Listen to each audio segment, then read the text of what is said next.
Hello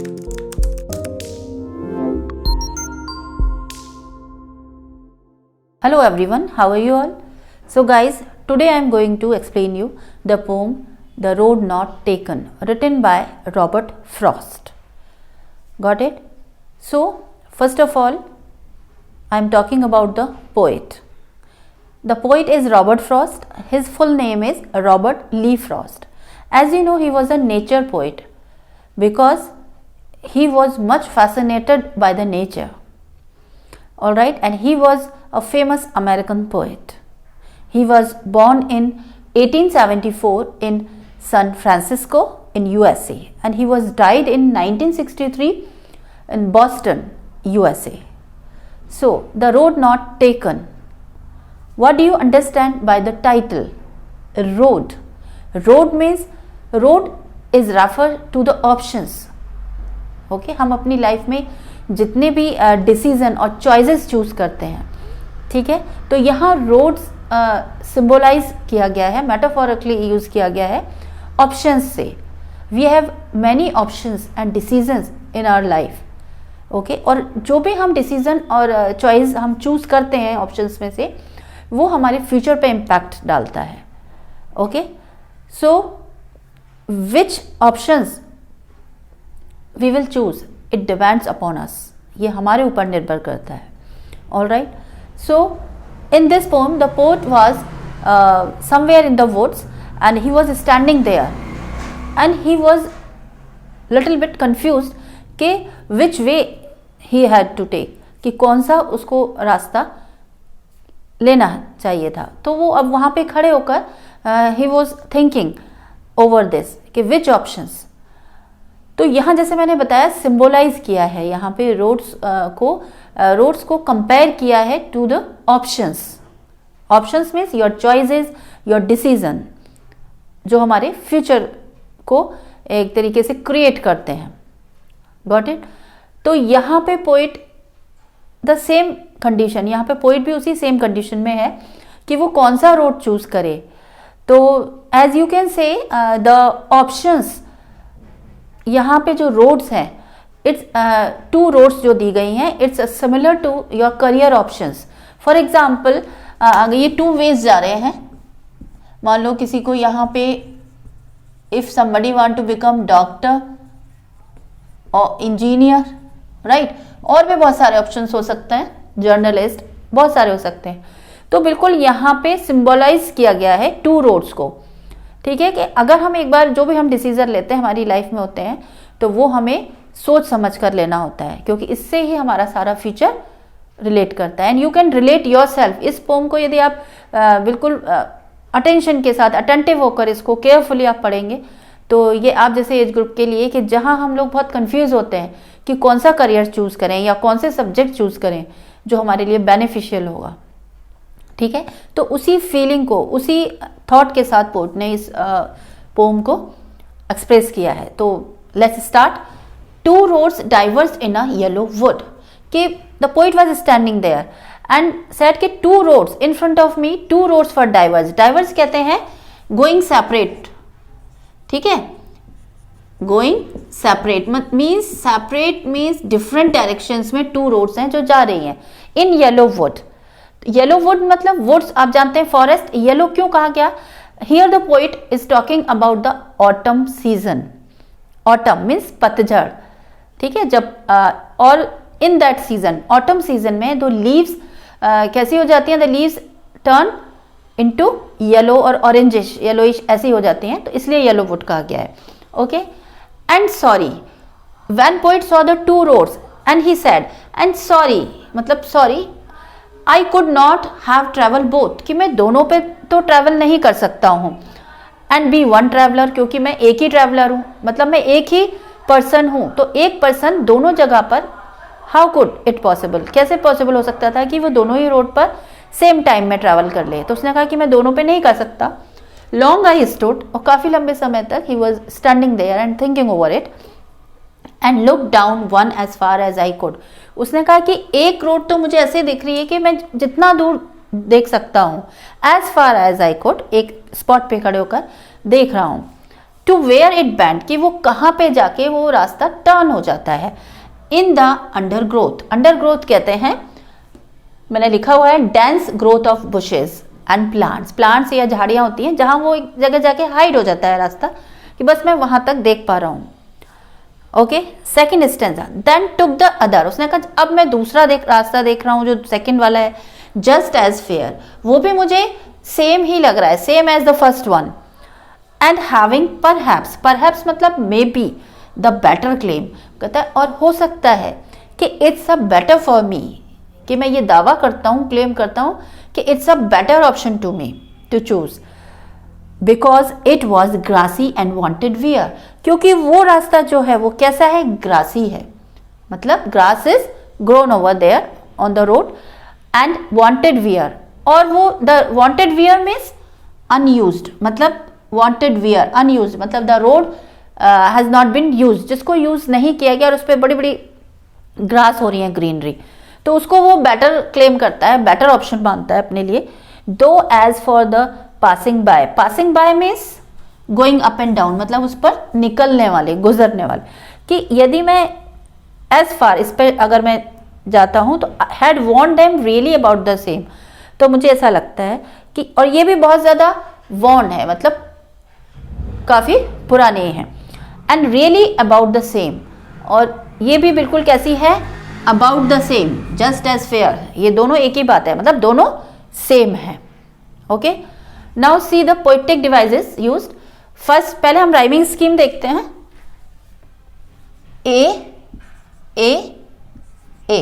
now B and B, तो rhyming scheme is A B A B.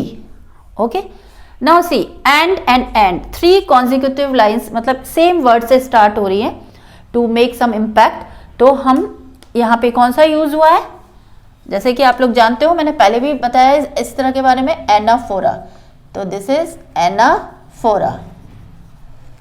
यहाँ पर है टू रोड्स, तो यहाँ पे मेटाफर है, क्योंकि यहाँ पर पोइट ने रोड्स को कंपेयर किया है ऑप्शंस और चॉइसेस ऑफ आवर लाइफ, जो चॉइस हम we make in our life, तो मेटाफर है यहाँ पर। एंड देखिए ये हमारा तो एक तो मेटाफर हो गया, एनाफोरा, राइमिंग स्कीम हमने लिख दिया है वहां पर, got it. Now see, then took the other just as fair, फिर उसके बाद and having perhaps the better claim. अब इसमें भी राइमिंग स्कीम तो वही है, A B A and B, ठीक है, राइमिंग स्कीम हमारा वही सेम ही है। अब इसमें हम देखेंगे wanted wear, alliteration is here when consonant sound is repeat, ठीक है, एलिट्रेशन क्या होता है, क्लोजली प्लेस्ड वर्ड और उसका जो कॉन्सोनेंट जो इनिशियल लेटर है it should be the same, तो यहाँ वांटेड वियर में एलिट्रेशन है, एलिट्रेशन। ओके, ऐसे ही इसमें भी देखिए दो, ये द साउंड का, यहाँ पे भी क्या है, एलिट्रेशन है। ओके, दोनों में एलिट्रेशन है, got it. So the third stanza, and both that morning equally lay in leaves no step had trodden black, oh I kept the first for another day, yet knowing how way leads on to way, I doubted if I should ever come back. तो here the poet describe and both that morning equally lay, उसने कहा कि जब morning में मैं दोनों roads को देख रहा हूं तो दोनों ही both means two roads, equally lay, it appeared same, equally lay means appeared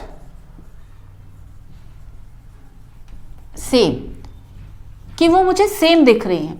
in leaves no step had trodden black, और जो वो फर्स्ट रोड थी, जो सेकंड रोड थी उसमें क्या था, और इस रोड पर जो वो चाह रहे हैं कि बेटर क्लेम कर रहे हैं कि वो बेटर ऑप्शन है, तो बता रहे in leaves no step had trodden black, कि आप जानते हैं जब भी हम किसी रास्ते पर जाते हैं तो जो भी कुछ हो तो पैरों से क्रश होता है, तो ऐसा उस रोड पर कुछ भी नहीं लग रहा, तो इसी से उनको लग रहा है कि this road had not been used, तो कह रहे हैं कि no stop had trodden black, तो कह रहे हैं कि वहां पे जो लीव्स हैं वो क्या है, not crossed by the foot step, वो पैरों से कुचली हुई नहीं है। ओ आई, ये साउंड है, oh I kept the first for another day.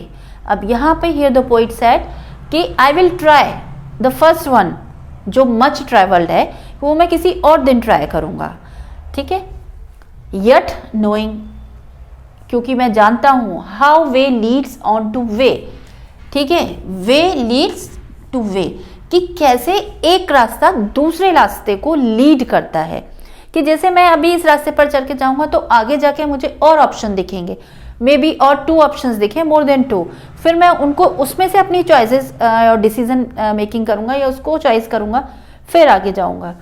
I doubt it, तो मुझे ये शक है, if I should ever come back, मैं मुश्किल है, रेयरली, कि मैं वापस आ पाऊँगा।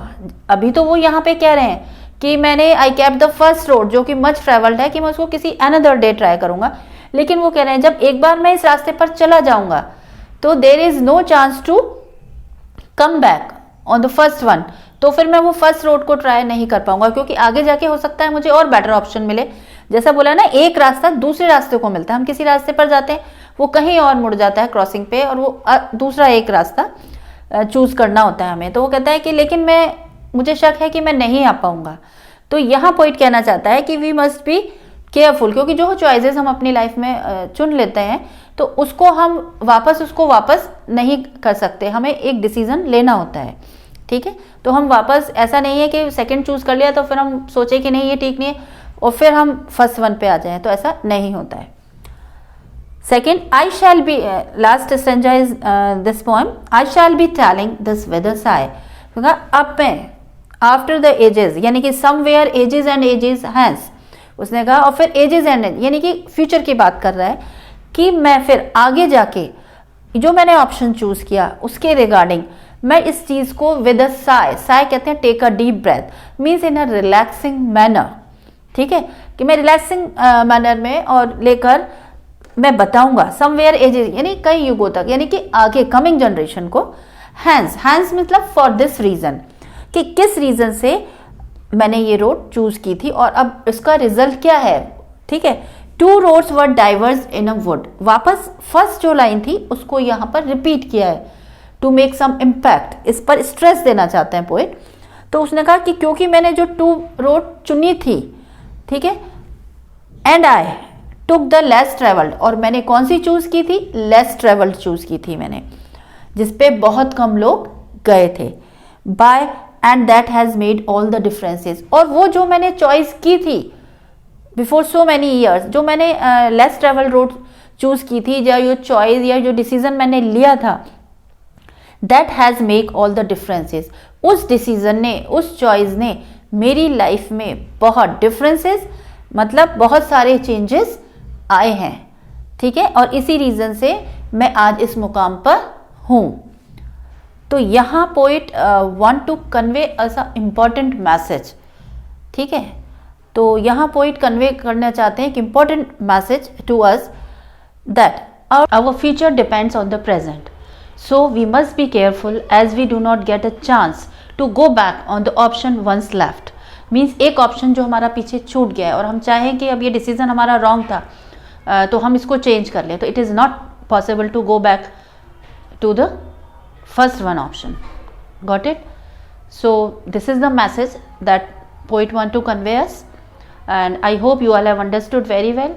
Guys, if you haven't subscribed my channel, so what are you waiting for? Just share, subscribe and like it. Till then, goodbye.